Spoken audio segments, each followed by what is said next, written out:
Please give it up for the hilarious Ethan Herschenfeld! The moment of just the magic of getting an idea that then you realize, oh my God, this is going to be funny. That's an exciting thing.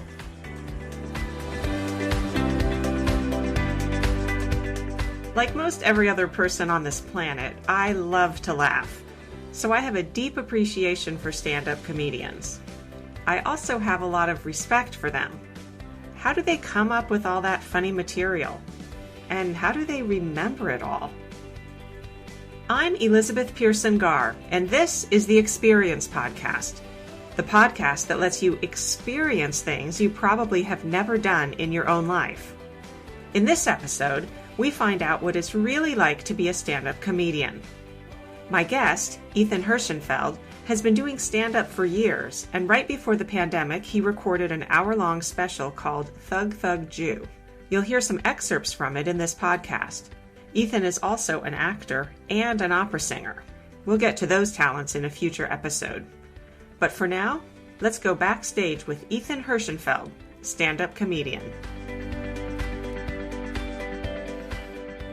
Hello. Hello. It's really good to see you. I feel like I've actually been seeing a lot of you because I've been watching a lot of you recently getting ready for this. And you're very entertaining. Oh, thank you. That's nice to hear. It really makes my day. When people say that to me, or if they say I liked your album or whatever, I say that makes my day, but I really mean it. Because honestly, at the moment, I don't have a lot going on. Sometimes you're on a streak where you're booking a lot of stuff, and the last few months, no. So when someone says, "Oh, I watched your album, I loved it," it makes me feel like, okay, yes, I am an entertainer. Well, you are. I mean, that you should read the comments on YouTube because I don't know if you have. Well, I read them. I wrote them. No, I see you replied to some of them too. I mean, people are. I just sit there and I'm just laughing out loud. Like my kids are like, "What's going on?" I mean, I have my headphones on because Well, take the headphones off so the kids can hear. It is appropriate for kids. One of them's 12. I'm not sure all of it. Yeah, I mean, I guess there are a few moments on the album that are adult, but I did 2 shows the night that I recorded it back in November before the pandemic, and one of them was specifically, I only have like two F-bombs in the whole hour. I don't do a lot of F-bombs in my act, but specifically for one of the 2 takes for the early show, I left them out because the idea from the record company was you want to have a take that's family friendly because Sirius XM has one channel where they won't play anything that has adult or dirty content. And if you can get your tracks playing on that station, you get way more plays because there's a lot less material available to that station because so many people in comedy, work, as they say, they work blue. They do Yeah. In any case, so I cleaned up my act for the first set. And then Sirius ended up putting it on a station called Raw Dog. So I was like, you know what you're getting when you're on Raw Dog. Yeah, there's actually, I was like, wait a minute, I cleaned it up. Why am I on? Anyway. I should be on Clean Puppy. Yeah, something. Let's go back a little bit. I just loved it. It's so smart. It's so tight. How do you create something like that? How do you get that hour that just works so brilliantly together? You're referencing back to things. Yeah. How many years or months is that to create that masterpiece? That's extremely kind of you to call it that. Thank you. Honestly, it's about 6 or 7 years of work. That's my first album. I was doing some stand-up in the late 90s, but I went on a long detour and got back to it in the end of 2012. So basically 2013 was when I started writing those jokes. So 2013, and then I recorded the album at the end of 2019.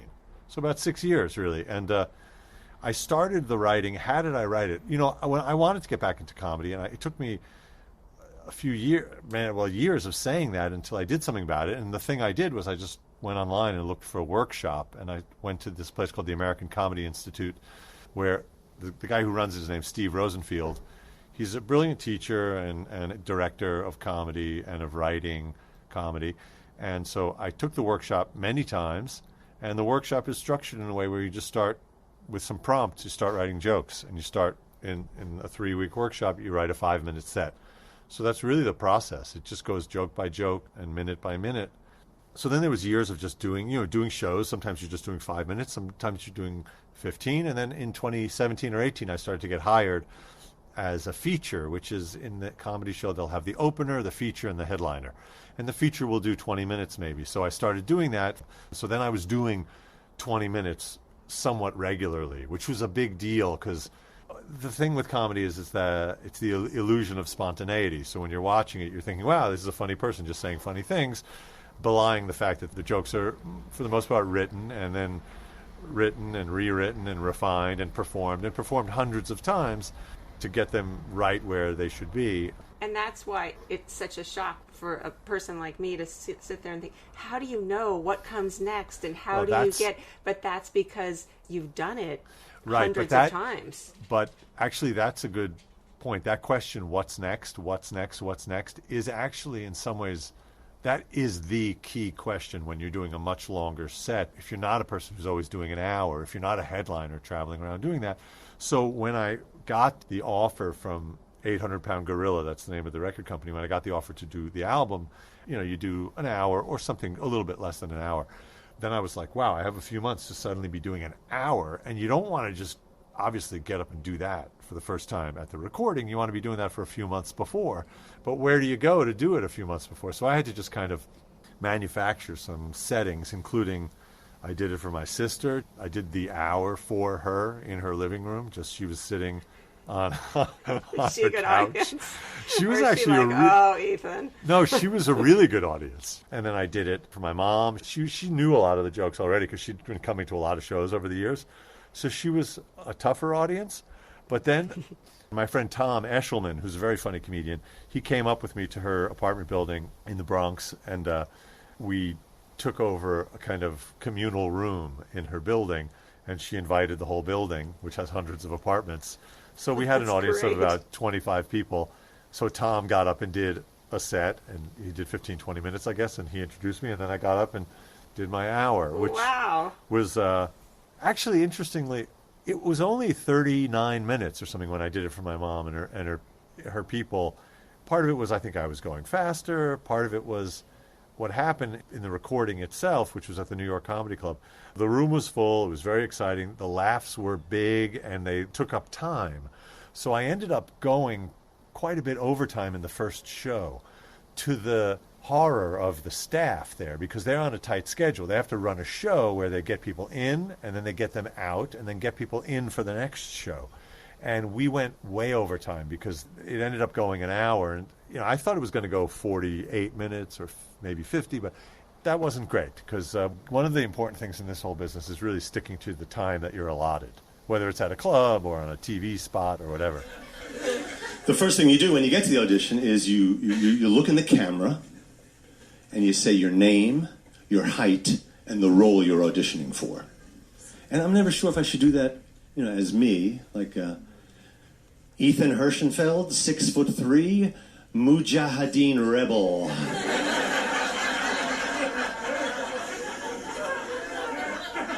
Or should I do it more as the character? Ethan Herschenfeld. 1 meter 93 centimeters. Mujahideen rebel. Oh, but I should say about the structure, yeah. And you mentioned this idea of like callbacks, like in the middle you're referring back to a previous joke. That's sort of a technique in a way, like it's a natural thing in some ways, but it also just works technically to link stuff together. It's kind of a good trick to bring the audience it makes them feel like they know you really well. You're kind of in on the whole thing. Exactly. I'm glad that it hangs together well as a special, because part of what was happening in the months leading up to it was I was like, okay, I got this chunk, I got that chunk, I know these two go together.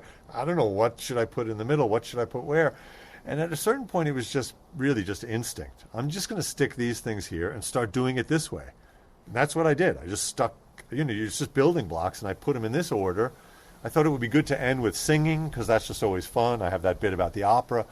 I knew I'd stick that at the end. I knew I would start with this Uber joke, because I was doing that as an opener starting in like 2017 when I wrote it, and it was working really well as an opener.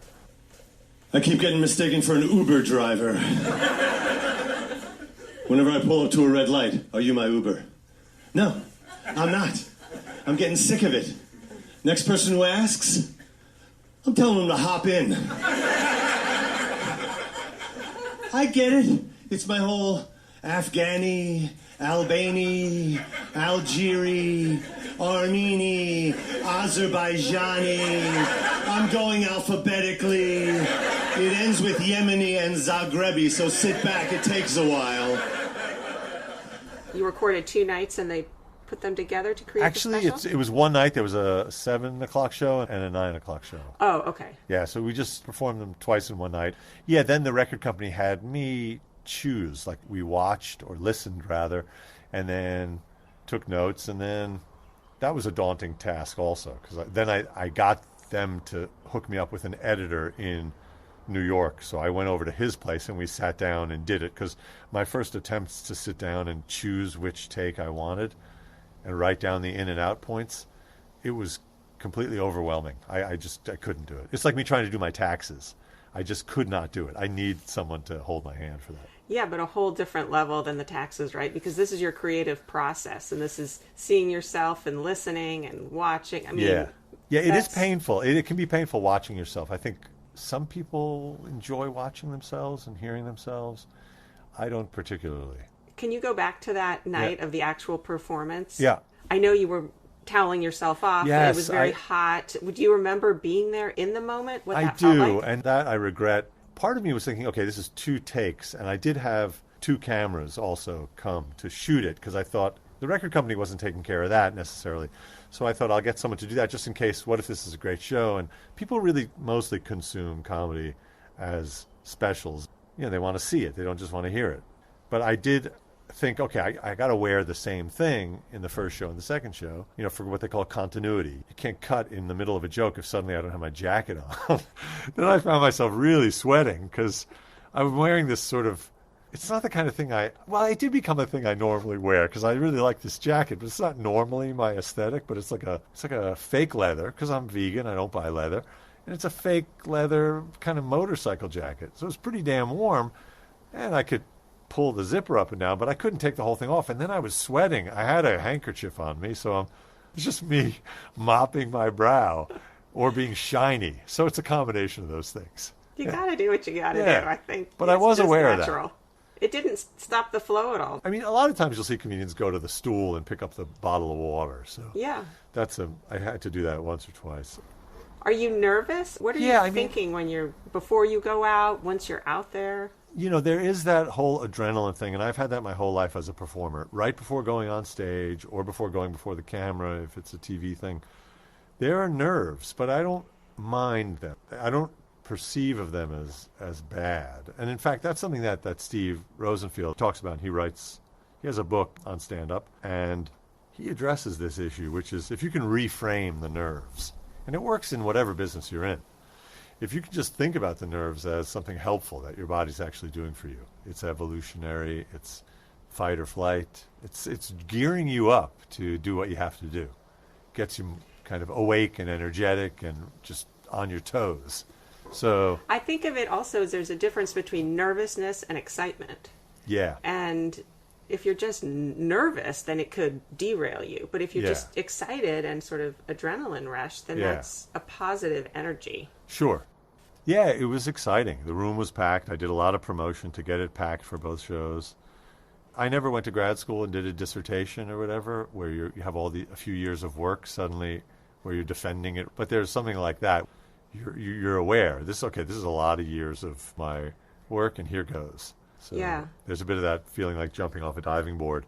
And also, as you mentioned earlier, that question of what's next, that was certainly on my mind because I had run it for a few weeks in the exact order that it was in, but I was tweaking it.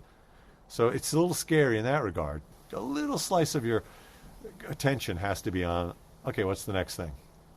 So is it a bit like preparing for a one-man show? I mean, in a play, you're getting cued by other people. Yeah. And if you miss your line, someone might fill in or Yes. cue you a different way. But if it's a one-man show, you're just out there on your That's own. exactly right. That's part of what's, I guess, in some ways terrifying and exciting about it. There's no one throwing you anything.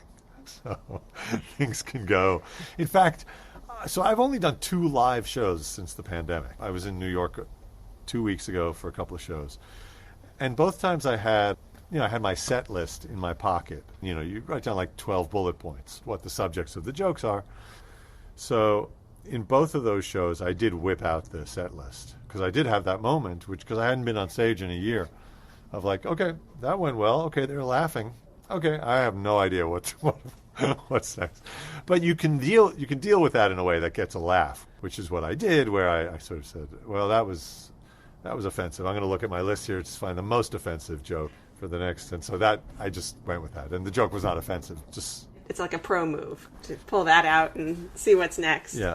So how do you get the germ of the idea? It has to be personal, right? It has to be something you actually care about. I mean, you do talk about veganism and politics and religion and a lot of self-deprecating humor and Yiddish accents and really, really funny stuff. But do you just have ideas when you're falling asleep at night, or do you just pull from, do you hear someone talking in the deli and say, maybe this would be a germ of an idea? How do you I think it's all of those things. I think it was Neil Young being interviewed by Howard Stern, and he said that when an idea comes to him, he has to get to his guitar really quickly because he just has I'm paraphrasing, but having a lot of respect for that moment when an idea arrives in your head that feels like, well, in my case, that it will be funny. In his case, I guess that it would be a great lyric or melody or something for a song. But recognizing that has happened and forcing yourself at that moment to either talk it into an app on your phone or jot it down.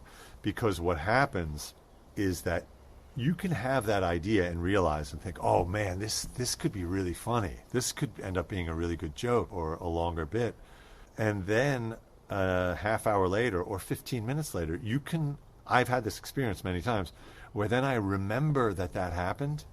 It's almost like a synesthetic experience where I can remember the shape of the idea. Like I'll remember something about the idea, but I won't remember what the idea was. And it's incredibly frustrating.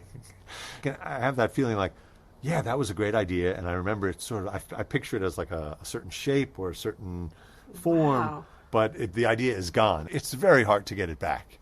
So it's a discipline that you need to make sure that when it comes, you need to recognize it and then make note of it. Write it down immediately or record it right away. So a lot of comedians, I have notebooks just full of notes, and I'll just flip through them, just looking for what the idea was. And for the pandemic year, I was doing a lot of Zoom shows, and I just had one notebook with all of those shows, one after the other, and then I would just move the jokes that I liked. I would just keep moving them forward, and so I ended up with a bunch of stuff that I was doing in those shows. Some of it was pandemic specific, and some of it more topical with like news of the week or news of the month. So this is kind of the process. You'll either jot it down or speak it into a recorder, and then it moves into a notebook. And then from the notebooks, it becomes the jokes or the bits into the set. I think like at the beginning in that workshop, you write it down verbatim. And that's part of the process there at that workshop. And I think at a lot of workshops, because the word choice is really critical for making it really funny. And even just switching the order of a word or two can make the difference. So seeing it written down and then tweaking it, being very particular about the word choice is critical. But I guess as you go along, you can work on it more out loud. You can write down the joke idea and then try it on stage and tweak it on stage in subsequent performances. And then just the shorthand, the name of that joke or the topic of that joke will trigger that entire sentence or several sentences that is the joke in its completed form. So you don't necessarily have to have it written out verbatim. So when you're practicing it or working it out on stage, which obviously you couldn't do as much during the pandemic or at all during the pandemic, but let's go back or forward from here. What if you get a kind of a lousy response from an audience? You think this is a pretty good bit, I think, and they're just kind of give it a dud response. Do you give that a lot of credence? Or you just say, I'm going to give this a couple other nights or something? Oh, Because yeah, what if for sure. what if they're just sort of a bad crew? Maybe they just flew in from Texas or something and they're tired. Or you're crowdsourcing, but maybe they're just a bad crowd. Well, okay, yes, you're crowdsourcing, but they're not a bad crowd. And this is a principle I think that is really critical. There are no bad audiences. There might be some, but for the most part, that's kind of a lazy excuse by a comedian to say they're not getting it, or the audience, they're telling the truth. They're not there to do anything but laugh. So if they're not laughing, it's because you're not making them laugh. So it's your job when you're up there to make them laugh. So they're likely not a bad audience. You're likely either not telling a great joke or not bringing your best energy or whatever it is. So your job is to make them laugh. So face the hard truth. They're not laughing. Yes, but you definitely don't want to give up on a joke that you think is good and promising based on one or two or three, maybe three. You could start to give up on it. But you do want a large data set to make your kind of make your decisions. You could change the word. You could change the pacing. You could change the intonation of... Yeah. And again, another thing to change is attitude, which is kind of like the subtext. So without changing the words one bit, you can alter the joke and turn it into a terrific joke by changing your attitude. If your attitude is maybe upbeat and that's not working, what if you told that joke as a tragedy? That might get the big laugh. And a lot of times that kind of adjustment is what's needed. Especially you'll see that with a lot of comedians starting out are having fun. They should be having fun. They should continue to have fun. But frequently in comedy, you're not looking at the comedian telling stories about what a great time they had. Like a lot of times the material is about how awful everything is, or this thing was, or that thing was, or that person was. What I was going to say about a relative beginner at comedy, you might see their smirk. The smirk of their enjoyment might be coming through too much. So they're telling their joke, and their smirk is killing the joke, or their laugh is killing the joke. That's an example of an attitude that might be undercutting what's a really good joke. Because the audience isn't going to have the fun of seeing this character, this person on stage, go through the trials and miseries of whatever the situation they're describing is. They're not going to be on board for that journey if the comedian's smirking and looking like they're having a great time. So that would be something where technically you'd point out to the person that, it's a good joke, you're hurting it by having too much fun. Yeah, so that's where the acting comes in. Yeah, it is acting, yeah. There's the text on the page, and then there's all the stuff that you got to endow it with, everything that the audience is seeing. Do you really enjoy the whole process of it, or which part really energizes you the most? Is it the writing? Is it the perfecting it? Is it the performing of it? The moment of just the magic of getting an idea that then you realize, oh my God, this is going to be funny. That's an exciting thing. Like if you just hear something and you think of a way to flip the words or play with the words where you're like, oh, that's going to be a really funny joke. And then sometimes those things will fall into place in what really feels like a miraculous way. I have one joke on the album where I'm just counting the syllables in a phrase. Oh my and then gosh, when I'm doing I wrote that one down because it made me laugh so much. But that the was negative. Right, the abbreviation ratio. The ratio. KKK is a terrible organization. And a terrible abbreviation. Ku Klux Klan, 3 syllables. KKK, 3 syllables. It gets you nowhere. What do they think? AA, that's a great abbreviation. Alcoholics Anonymous, 8 syllables. AA, 2. That's a 4-to-1 abbreviation ratio. Solid.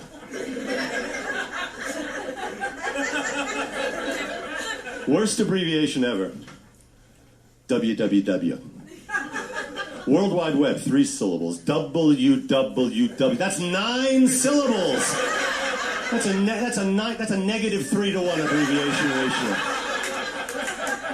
Think of all the time you wasted saying that. But there's a moment in there where I then was actually writing the joke and I was counting, and then I realized that counting the syllables and doing it sounds like that tune, the Mexican hat dance. And that's a moment where the realization it feels miraculous. And that's an incredibly fun thing. Because you've created... I'm just laughing thinking of it. I was trying to think if there's like a really bad organization with a really great abbreviation, and I figured it out. ICE. Immigration and Customs Enforcement. 10 syllables. ICE, 1. That's a 10-to-1. World class. And when I was figuring out, I was counting the syllables. Immigration and Customs Enforcement. Immigration and Customs Enforcement. Immigration and Customs Enforcement. Da-da-da-da-da-da-da. That's the Mexican hat dance. You've kind of created a box with the joke. You're kind of then shoving yourself into this box, and then you can play within that box or maybe move out of it in certain ways. And when it works out really well, like it feels, that's a great moment. Because you've kind of gone from here, and then you've gone here. Oh, and then you can go here. Yes. Like right. you just are finding all these little angles to it. But getting back to your question about what I enjoy the most, the performance is really that's it. Being up there and then doing it. That's the fun of it. And that's been the challenge lately, not doing it and then getting out of the flow of this is a whole other topic, but it's closely related, which is that it's not a job that sustains itself, where you have your hours and you show up and you have to be pushing and promoting and self-promoting and booking yourself and trying to get yourself booked and all of that. That's a whole nother pursuit, and it's integral to the career, if you can call it that. And if you're not doing that, you're not doing it. I've been thinking of it as an engine that I have to kind of jumpstart again, that self-promotion engine. That's one thing I wanted to ask about was, living the creative life, because, it's an art and a craft, but nothing is a given. Like you said, you have to keep pursuing it. Yeah. And there's pros and cons to that kind of life. And obviously, a lot of people who choose to live a creative life say they just couldn't do a 9-to-5 job. Right. It just wouldn't work, and it's worth the hassles, the cons to pursue this kind of thing. Well, I also couldn't do a regular job because I tried a few times and I would always get fired. Really? No.